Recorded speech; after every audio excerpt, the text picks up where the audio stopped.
Star Wars' newest TV show, Star Wars: Skeleton Crew, just gave Qui Gon Jinn a surprising legacy, 25 years after his on-screen death in Star Wars, Episode I, The Phantom Menace.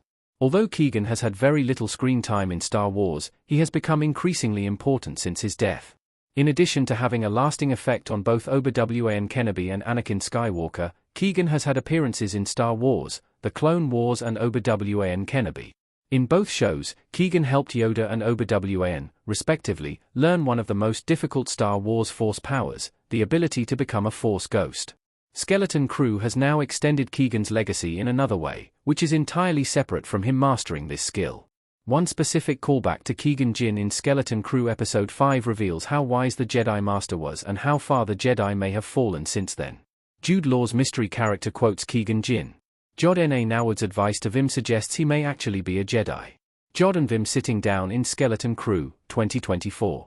Jude Law's mysterious Skeleton Crew character, who has gone by the names Jod N.A. Noward, Crimson Jack, and Dash Sentin, to name just a few, has been referred to as a Jedi both in the show and outside it. That has always seemed dubious at best, however, as he has been cagey about the term throughout Skeleton Crew, and Star Wars has been similarly unclear about whether that's the case. Based on Episode 5, it seems Jod may be a Jedi after all, as he quoted a line Qui Gon Jinn had used in The Phantom Menace. In Episode 5, Jod seemed to have a genuine heart-to-heart conversation with Vim after finding him crying aboard the Onyx Cinder.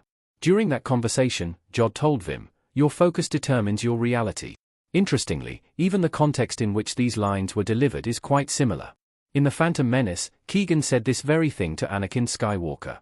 This verbatim repetition of Qui Gon's line is too exact to be a coincidence rather than being one of Star Wars rhymes. These duplicate lines suggest that this was a Jedi teaching that both Jod and Qui Gon were repeating. In addition to this being one of the most convincing pieces of evidence so far that Jod is in fact a Jedi, this callback also offers Qui Gon a brilliant legacy. Clearly, Qui Gon was a wise Jedi Master, who was instilling in Anakin the very values and beliefs of the Jedi, even that early on Jod N.A. Noward has completely distorted the Jedi teaching. Jod's use of the line is quite different. Whether Jod is technically a Jedi or not, or if he was raised in the Jedi Order but is no longer a Jedi, it's clear that he is misappropriating the Jedi teachings. This was first true in light of his explanation of attachment. Within the Jedi Order, the rule against attachments was meant to discourage Jedi from feeling possession of or control over other people. While this extended to romantic and familial relationships, it was in no way meant to encourage selfishness or isolation, which is more or less how Jod explains the concept to Vim. Jod similarly misrepresents the meaning of Qui Gon's previous line. Rather than encouraging peace and focus within oneself in a way that represents connection with the Force and true selflessness, Jod's interpretation again skews towards self-centeredness.